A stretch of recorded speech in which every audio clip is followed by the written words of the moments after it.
What's up guys, Justin here, and today's video is for you guys out there who are thinking about making your first app or starting your first business, but you are hesitating because you think it's going to cost you a lot of money. And I want to tell you why you should start your first business with as little money as possible. So most people think they need to go to the bank, take out this big loan, spend lots of money and then go into debt, and then cross their fingers and hopefully they'll make lots of money back. And that kind of mentality is going to really hurt you and your business, and here's the reason why. When you start something for the first time, chances are you're not going to be really good at it, and also you're going to learn a lot, and you're going to make a lot of mistakes, and sometimes those mistakes are costly. So when you start off very small with a little bit of investment, you learn so much as you go along, and the scale of your mistakes are relatively small. Whereas if you've invested a lot of money, you don't really have a backup plan. Things can go pear-shaped really quickly, and for that reason you could lose a lot of money. And when you lose a lot of money, your motivation is down, you feel like things aren't going to work out, and you just basically give up. And as entrepreneurs, we have to embrace that failure is us getting one step closer to that success. So the more failures you have, the closer you are to knowing what works and what doesn't work. I'm so thankful that I started my game studio with really like little to no money, and it's because I learned so much. I made a hell of a lot of mistakes, and if someone had to give me $10,000 or $100,000 and invest that into my games, honestly I could say that without a doubt 100% I would have lost all that money. And like I said, I'm glad I started with a little bit of money, and it wasn't costly when I did make those mistakes.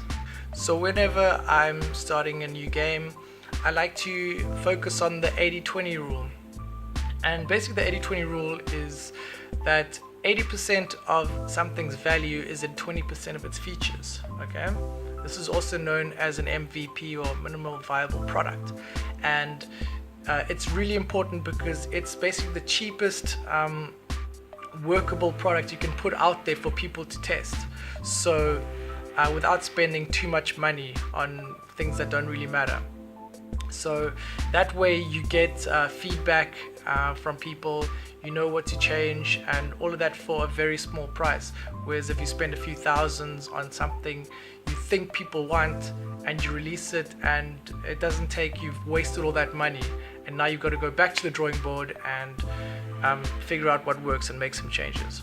So MVP is really important. You want to get it out there as quickly and as cheaply as possible, because you need that feedback in order to change and know what works. So when I first started making games, like I said, I had very little money to begin with. So I would go online and find ready-made templates, source codes, and find some developers on Fiverr, because I can't code, I don't have any background in that, so I outsource it. And what I used to do is I used to go on Fiverr, find someone who could do it really cheap, and get that game out as quickly as possible, because you learn so much once your app or your game is live, and you get so much feedback which really helps to polish your product in the end and help it to grow. So it is tough in the beginning, trying to get it done as cheap as possible, but it's not impossible, and it's much better in the long term for your overall growth. So I know a lot of app developers who have spent tens of thousands of dollars on building an app, and they've released that game or that app and it's made like no money back for them, and they get disheartened and they eventually give up because they've spent all this money and all this time and effort and nothing's come of it. Whereas I've taken the opposite approach, where I've spent as little money as I can, which is like a few $100s, released it as quickly as I can, gotten feedback as fast as I can, and then tweak it, and those same games now are making me a few $1,000s every month, and I'm not in debt. I can use that money to invest into better games in the future. So guys, when you're starting your first app or your first business, just bear in mind, just try and spend as little money as possible in the beginning, because you're still learning and you're still going to be making a lot of mistakes. And if you spend too much money, chances are that you're not going to keep it up and you're just going to give up, which is not what we want as entrepreneurs. We want to keep on going and eventually hit some success. Thanks for watching, guys, and remember, don't give up when things get hard. Just carry on going, be smart, keep grinding, and good things are going to happen.